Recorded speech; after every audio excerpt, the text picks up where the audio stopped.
Olá, bom dia, boa tarde, boa noite. Estamos começando mais uma semana, né, galera?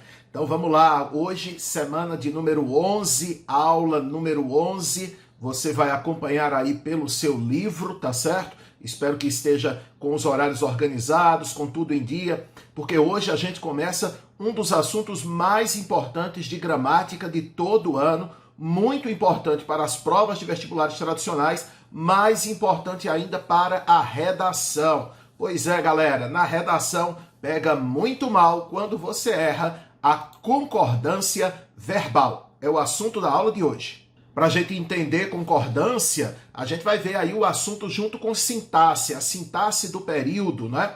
E a sintaxe é a parte da gramática que estuda a relação entre os termos. Para a gente saber fazer a concordância adequada, a concordância verbal, saber se o verbo fica no singular ou no plural, a gente precisa ter noções de sujeito. Quando você estuda sujeito, sujeito simples, sujeito composto, não é por uma questão de nomenclatura, não é por uma questão de nome, é por uma questão de concordância, na verdade. É para você saber ali se o verbo fica no singular ou no plural. Numa redação, pega muito mal o erro de concordância. Então hoje a gente vai dar uma olhadinha em período simples, os casos de sujeito, e vamos, claro, falar muito de concordância verbal, tá certo? Vamos começar pensando no seguinte, a diferença entre frase, oração e período. Você está vendo aí, frase é qualquer enunciado com ou sem verbo que faça sentido. Tudo que você possa dizer e que faz sentido é uma frase, portanto. Só que essa frase pode ser nominal, quando só tem um nome, quando alguém diz, por exemplo, silêncio, e pode ser uma frase verbal. Essa frase verbal pode ser só um verbo. Pare, por exemplo. Isso é uma frase. E pode ser também um período longo, não é? Frase, portanto, é qualquer enunciado que tenha ou não tenha verbo, mas que faça sentido, tá? Outra definição aí é a de oração. Oração não precisa ter sentido completo, tá certo? Mas a oração tem que ter um verbo. Então você vai dizer, então uma frase que tenha verbo é também uma oração? Exatamente, uma frase que tenha verbo é também uma oração, tá certo? A diferença é que a frase tem que ter sentido completo. Então, se eu digo, por exemplo, João saiu daqui, isso é uma frase? É, porque tem sentido completo. Isso é uma oração? É, porque tem um verbo, tá certo? Já quando eu digo, é preciso que João saia daqui, isso tudo é considerado uma frase. É preciso que João saia daqui. Nessa frase, que a gente vai ver que também se chama período, eu tenho duas orações. A primeira é preciso. Isso é uma oração. Veja que não precisa ter sentido completo. Que João saia daqui é a outra oração, tá certo? Então, oração é um enunciado que tem verbo. Agora, não precisa ter sentido completo, ok? E o que é um período? Período é um enunciado formado de uma ou mais orações. A grande diferença, por exemplo, do período para a frase é que a frase pode não ter verbo, tudo bem? A frase tem que ter sentido completo. O período também deve ter sentido completo. Então, nisso, frase e período são iguais. O período pode ter mais de uma oração. Basta ver o número de verbos. Normalmente, o número de verbos equivale ao número de orações. Então, quando eu digo é preciso que João saia daqui, tudo isso é uma frase? Sim, porque tem enunciado completo. Tudo isso é um período também. E nesse período, que a gente vai chamar de composto, existem duas orações. A primeira é preciso, a outra, que João saia daqui. Olha comigo. O brasileiro lê muito pouco. Veja, isso é um período? É. Por quê? Porque é um enunciado completo. É uma frase? É também, porque é um enunciado completo. E é uma oração também, porque tem um verbo. Já no outro caso, como qualquer pessoa informada sabe, com baixa escolaridade, a democracia será sempre uma simulação de representatividade. Tudo isso é uma frase, gente, porque é um enunciado completo. Tudo isso é um período, porque é uma frase que tem verbo, pelo menos, né? Que tem mais de um verbo, inclusive. Mas nesse período existem duas orações que estão divididas aí pelos colchetes, né? Veja que o sujeito, o verbo da primeira oração é sabe, e o verbo da segunda oração é será, ok? Bom, e o que é sujeito? Tem gente que diz que sujeito é o termo que pratica a ação. Nem sempre. O sujeito pode receber a ação, né? Pode praticar, pode receber. Sujeito, na verdade, a melhor definição, aquela que mais se aproxima, é o termo com o qual o verbo concorda. Então veja que é uma definição sintática, não é uma definição semântica, não é uma definição de sentido. Sujeito é o termo com o qual o verbo concorda, daí a importância da concordância verbal, não é? Sujeito simples é aquele que tem um núcleo apenas. O núcleo do sujeito é exatamente a palavra com a qual o verbo irá concordar. Esse núcleo do sujeito normalmente é um substantivo ou uma palavra substantivada. Pode ser um pronome também, tá certo? Mas tem que ser substantivo, palavra substantivada ou um pronome, tá? Vamos dar uma olhadinha pensando na concordância? Olha comigo.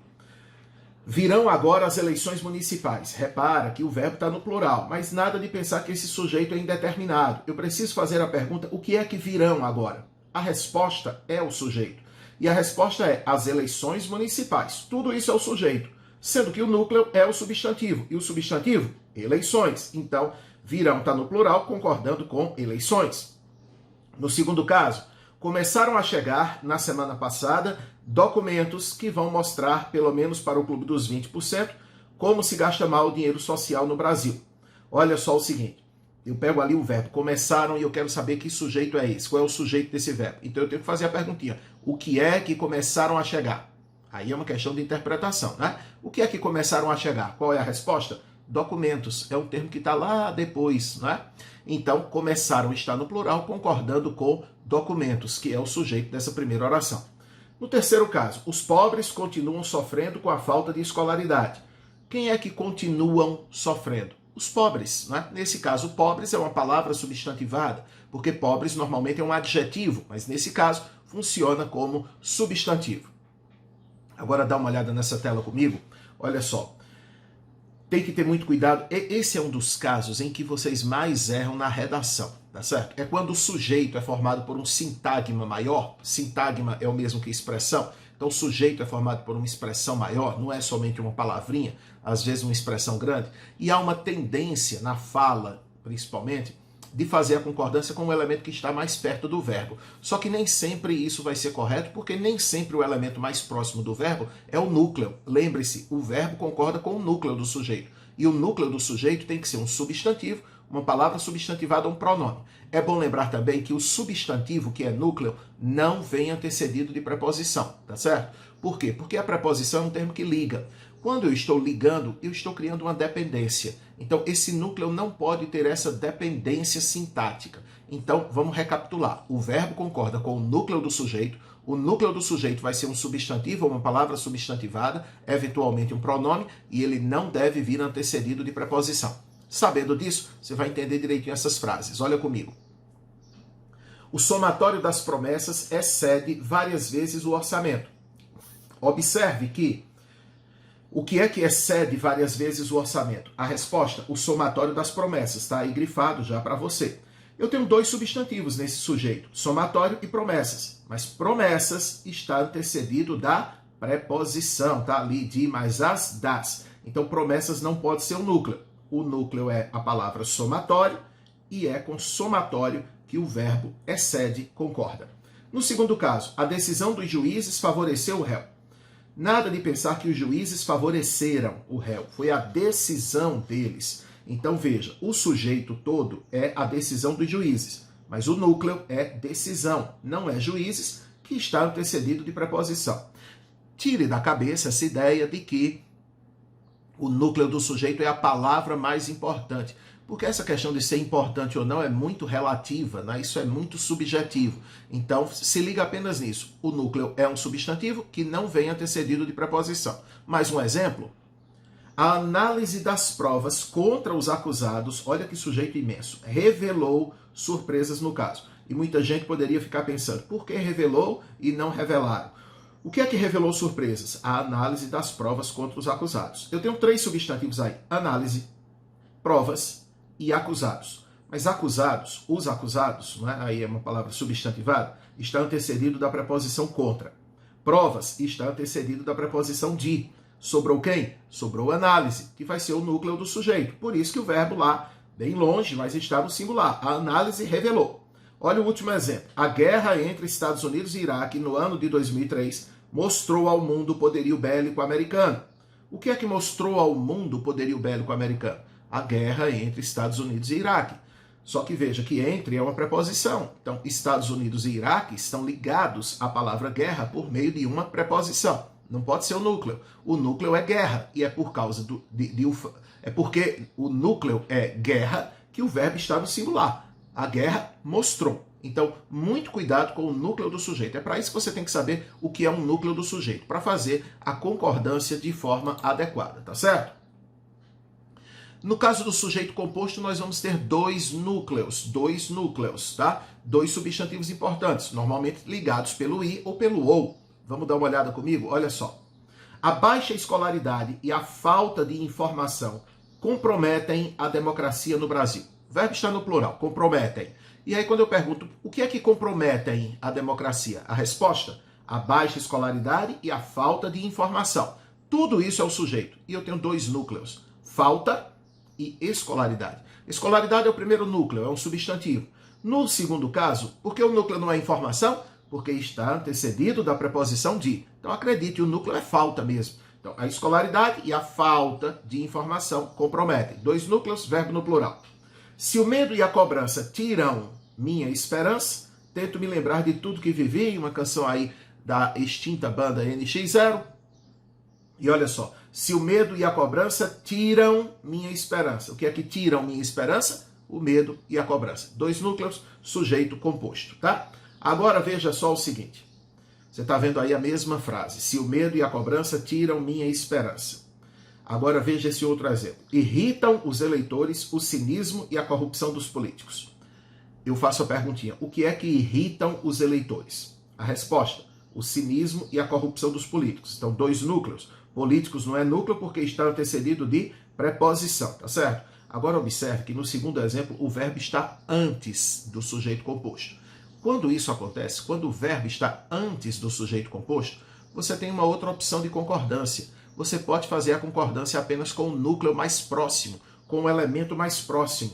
Então, olha mais um exemplo aqui. Perdem o país, o judiciário e a Lava Jato. Quem é que perde aí? O país, o judiciário e a Lava Jato, tá?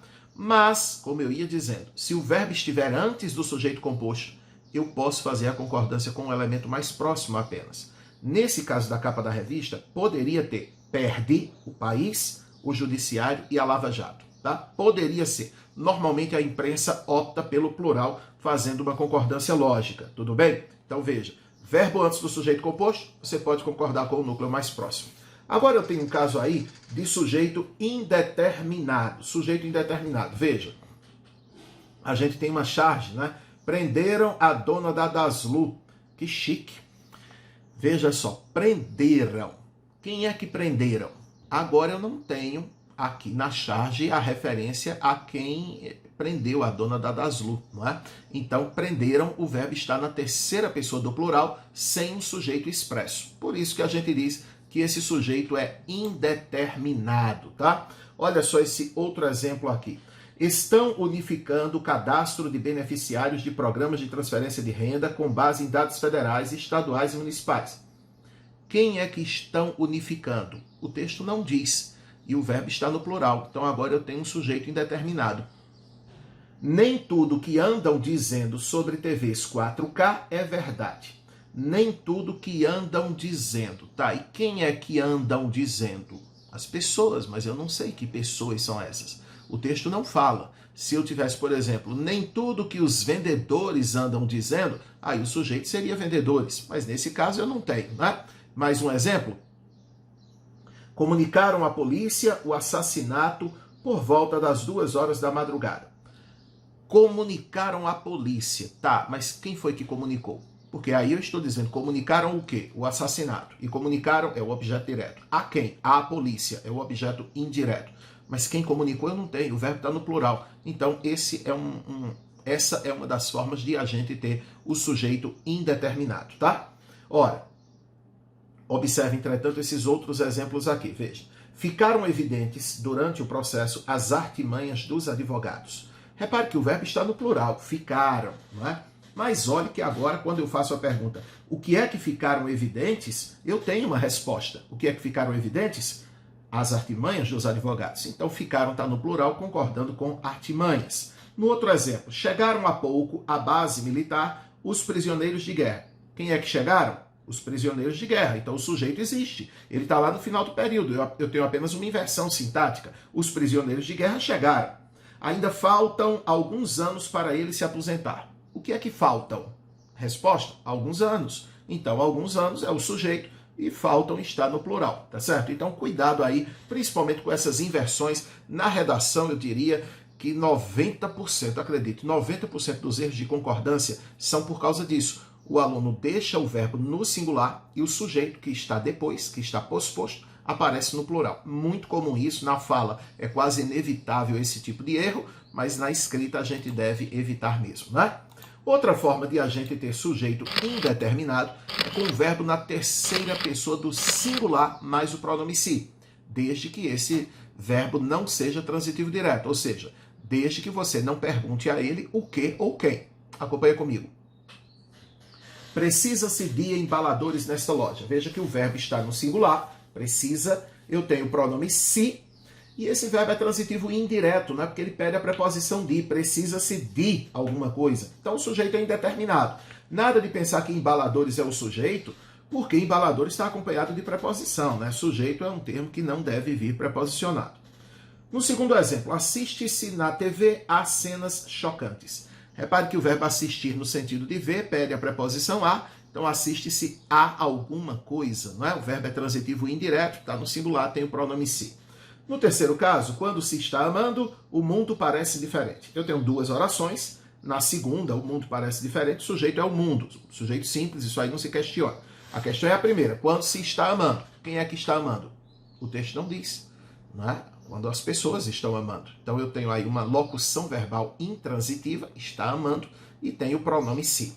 No último exemplo, em algumas sociedades acredita-se em vários deuses. Veja que o verbo está no singular com o se, acredita-se, e esse verbo pede uma preposição. Em significa que esse verbo é transitivo indireto. Nada de pensar que algumas sociedades é o sujeito, veja que está acompanhado da preposição em algumas sociedades é apenas um adjunto adverbial, tá? Então, sujeito indeterminado também. Agora, se o verbo é transitivo direto, a oração, na verdade, vai estar na voz passiva e terá sujeito. Tendo sujeito, você tem que fazer a concordância. Olha comigo esses exemplos. Leem-se poucos livros no Brasil. É muito difícil a gente ver o aluno colocando esse verbo no plural quando é necessário. A tendência no Brasil é deixar esse verbo sempre no singular, como se tudo fosse sujeito indeterminado. Mas veja, leem-se poucos livros. Quando eu digo, imagine aí que eu dissesse no singular, lê-se. Lê-se. O que é que você pergunta? O quê, né? Lê-se o quê? Quando eu pergunto o que ao verbo, ele é transitivo direto. E se ele é transitivo direto, essa oração com se não é de sujeito indeterminado, é de voz passiva. E na voz passiva o sujeito vai aparecer depois aí nesse caso. Então quando eu digo lê-se vários livros, o sujeito na verdade é vários livros, ou poucos livros, melhor dizendo. É como se eu estivesse dizendo que poucos livros são lidos. Poucos livros é o sujeito da frase. Então o verbo tem que ficar no plural. Leem-se poucos livros. No outro caso, revelaram-se, através de pesquisa, graves problemas brasileiros. Se eu chego para você e digo revelaram-se, o que é que você perguntaria? O quê? Não é? Então veja que o verbo é transitivo direto. Se ele é transitivo direto e está com o se, ele tem sujeito. O que é que se revelaram? A resposta? Graves problemas brasileiros. Então isso é o sujeito, o núcleo é problemas, e o verbo vai ter que ficar no plural. Revelaram-se graves problemas. É como se eu dissesse, graves problemas foram revelados. Olha este exemplo aqui. No meio do caminho se vêem as cores. Aliás, no meio da travessia, né? O hábito de falar do Drummond. No meio da travessia se vêem as cores. O que é que se vêem? As cores. Esse verbo está no plural porque o verbo ver é transitivo direto, né? Olha esse exemplo. Procura-se professor. Beleza, professor está no singular. Então, quando eu digo procura-se, o que é que você pergunta? O quê? Então, o verbo é transitivo direto, vai ter que concordar. Se no lugar de professor eu tivesse professores, então seria procuram-se professores, tá? E olha este exemplo aí, agora com problemas, não é? Vende-se lotes. Se eu digo vende-se, o que é que você pergunta? O quê? Então, o verbo é transitivo direto. Se ele é transitivo direto, a oração vai ter sujeito. O sujeito aí é lotes, está no plural, você deveria, então, usar o plural. Vendem-se lotes seria a forma adequada à norma culta. E nesse caso, sujeito simples, tá bom? Agora nós vamos ver os casos de oração sem sujeito, os chamados verbos impessoais. Acompanha comigo. Olha só. Rafael está trancado há 2 dias no banheiro.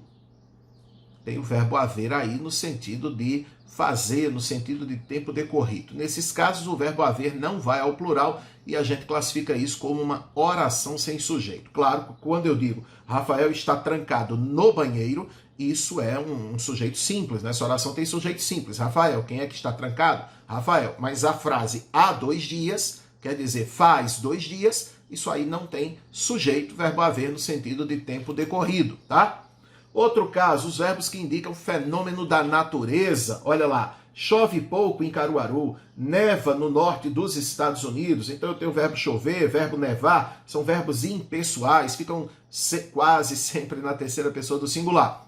E por que eu disse quase sempre? Porque esses verbos podem ser usados em sentido figurado. Veja esse exemplo aí retirado do Jornal do Comércio. Choveu gatos, canivetes e ritmos. Obviamente, o verbo agora está usado em sentido figurado. Você não vai ter gato chovendo, nem canivete chovendo, não é? Quando o verbo que indica fenômeno da natureza está usado em sentido figurado, ele tem sujeito, gente. E por ter sujeito, ele pode ir ao plural. Ele pode. Então, nesse caso, o que é que choveu? A resposta, gatos, canivetes e ritmos. É um sujeito composto.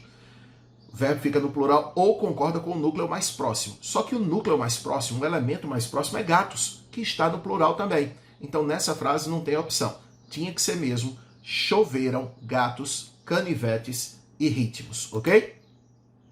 Olhem outros exemplos dessa mesma situação. Trovejavam as vozes dos tenores. O que é que trovejavam? As vozes dos tenores. Veja que o sentido é figurado, por isso que o verbo está no plural, não é? Choviam xingamentos naquela partida de futebol. O que é que choviam? Xingamentos. O sentido é figurado agora. Xingamento não chove, tá? Então, nesse caso, o verbo vai ao plural, porque a oração passa a ter sujeito sim. E é sujeito simples, tá bom? Ora, também temos oração sem sujeito com os verbos ser, estar e ficar, usados no sentido de tempo, no sentido de temperatura. Então, quando a gente diz está frio, está calor, faz calor, tudo isso também a gente classifica como oração sem sujeito. Caso muito importante, verbo fazer, indicando tempo decorrido, né? As pessoas gostam de colocar esse verbo no plural, até tentando fazer uma concordância, né? Elas têm até uma boa intenção, mas de boas intenções o inferno está cheio.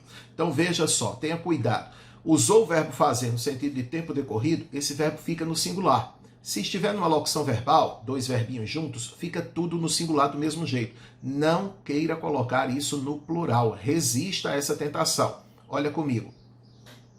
Faz anos que o Brasil tenta vencer o problema da baixa escolaridade.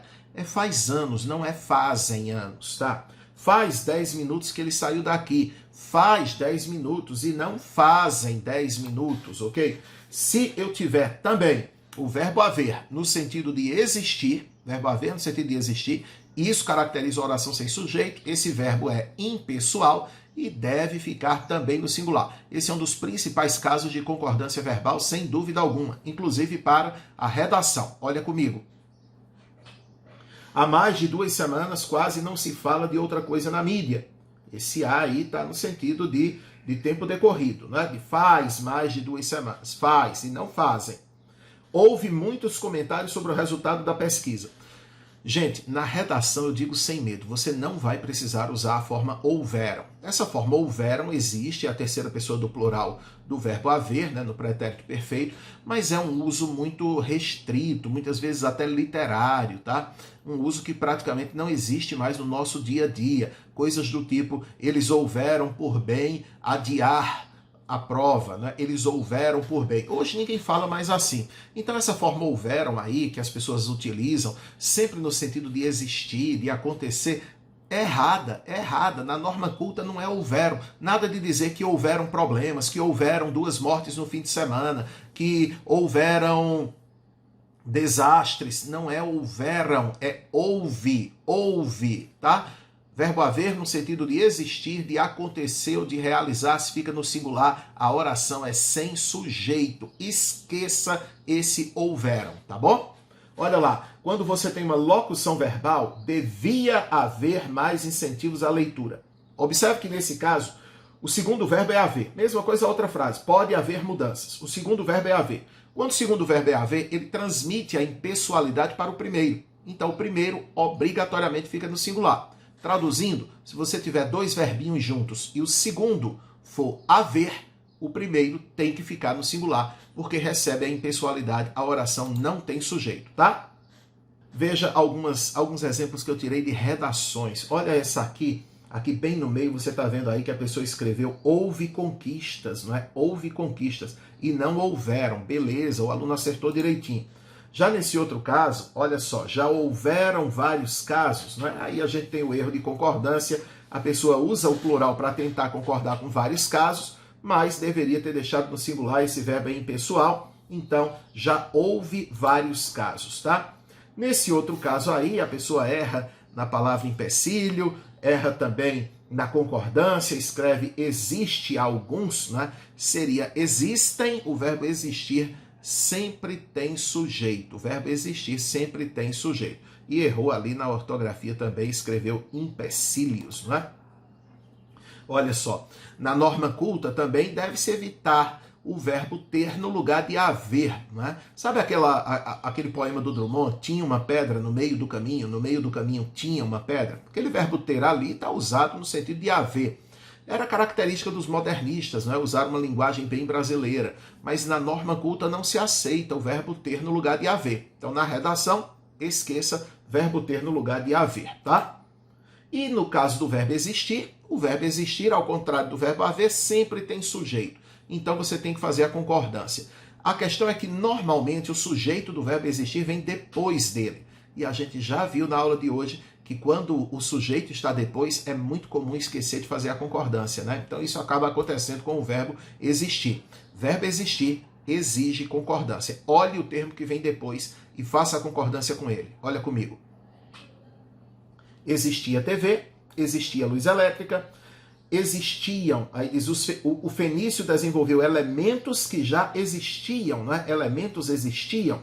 Olha o último exemplo, sei que existem 1000 motivos para você se entristecer, mas existem 1001 para você sorrir. Ora, existem 1000 motivos, concordando aí com 1000 motivos, verbo no plural. Olha ainda este comercial, olha só. I wish you could swim. Though nothing will keep us together. We can beat them forever and ever. Oh, we can be heroes.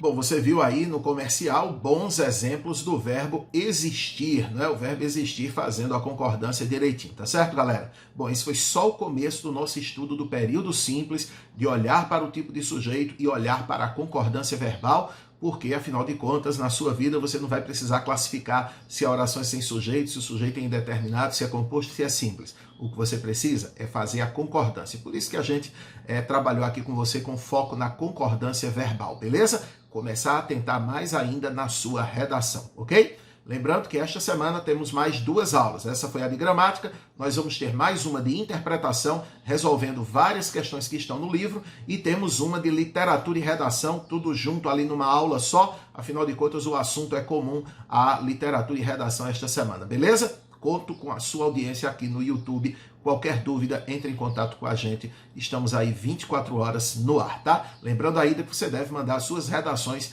pelo nosso WhatsApp e a gente faz a correção e o comentário numa boa, tá? Grande abraço para todo mundo. Tchau.